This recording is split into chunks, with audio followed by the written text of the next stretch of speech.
Contact marriage cinema দিয়ে বড় পর্দায় ফিরছেন জনপ্রিয় অভিনেত্রী মৌসুমী।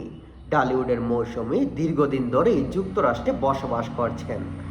দেশের সিনেমা জগৎ ছাড়লেও আমেরিকায় টুকটাক অভিনয়ে জড়িত তিনি। দেশ ছেড়ে প্রবাস জীবন বেছে নেওয়ার পর বাস্তবতা কখনো কখনো কঠিন পরিস্থিতির মধ্যে ফেলে দেয়। বিদেশের প্রেক্ষাপটে সেই গল্প নিয়েই নির্মাণ করেছেন পরিচালক হাসান জাহাঙ্গীর।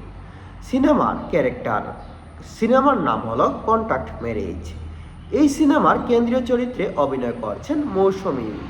সেখানে উঠে এসেছে বিবাহিত নারী বাংলাদেশের স্বামী রেখে বিদেশে দ্বিতীয় বিয়ের গল্প। এর মধ্য দিয়ে সচেতনতার বার্তা দিয়েছেন নির্মাতারা।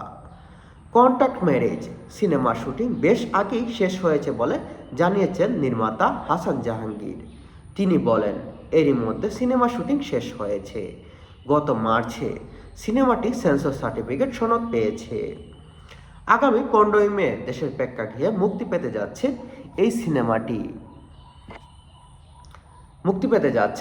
সিনেমাটি। এর প্রধান চরিত্রে অভিনয় করছেন নায়িকা মৌসুমী।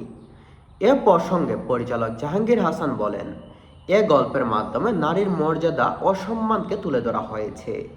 বাংলাদেশ থেকে প্রতি বছর বহু মানুষ বিদেশে যান, পরে কিভাবে তারা টিকে থাকেন, কিভাবে একটু একটু করে সংসার সাজান, সেই সংগ্রামের পেছনের গল্প নিয়েই সিনেমার কন্ট্যাক্ট ম্যারেজ।